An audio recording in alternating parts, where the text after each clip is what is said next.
What's going on? So this video is going to be about the great band called Chic.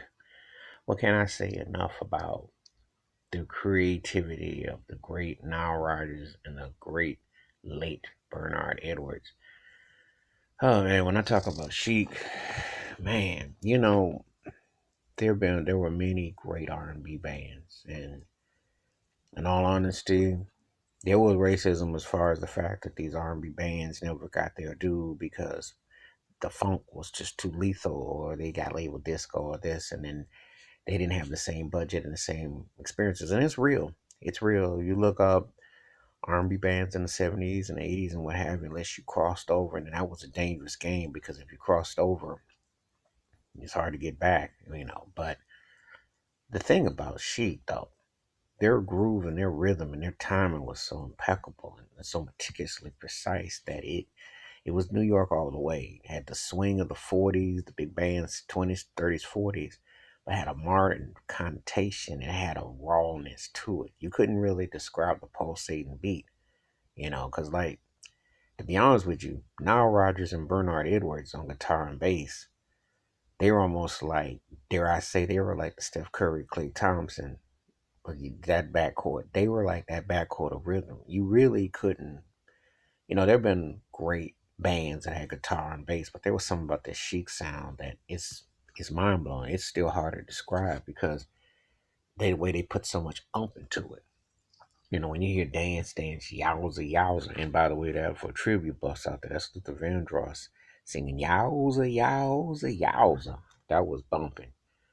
The groove, the rhythm, everybody dance. The chorus, the groove. You always knew they string section. You knew what they were doing. You knew what they were about to do. Le Freak is a classic. It was meant as a flip off to Studio 54 because they wasn't allowed in there. They were a little too. They didn't have the notoriety, and there was some politics, so they went back. The story goes, now Rogers and them, they went back to home, come up with that song, so it meant a different thing. But, or if anger can turn you into having a million seller and an incredible timeless song, anger does have its place. Don't get it twisted, it has its place. Good Times, let's be real. That was a song that set it all off because think about it. That groove and that pulsating beat inspired and influenced what became Sugar Hill Game's Rapper's Delight, which is arguably the most important hip hop song ever, which celebrates its 40th anniversary before. So she has played a part in Americana culture and worldwide culture. They just deserve more recognition. That song, and how many times has it been sampled and looped and used? From countless times. Incredible rhythm, incredible groove, and you just know it when you heard it. Um, I Want Your Love, that was a haunting melody cut. That's one of them. That's one of those songs. Like I love that groove, that whole thing. I got to give a shout out to the late great Tony Thompson on the drums because he held it down.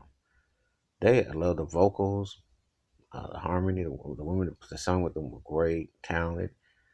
It was very meticulous. It was just like the name Chic. When you listen to Chic, obviously now Rodgers went on. You go 40 plus years later, work with Daft Punk and Pharrell, Get Lucky, which was a huge hit a few years ago.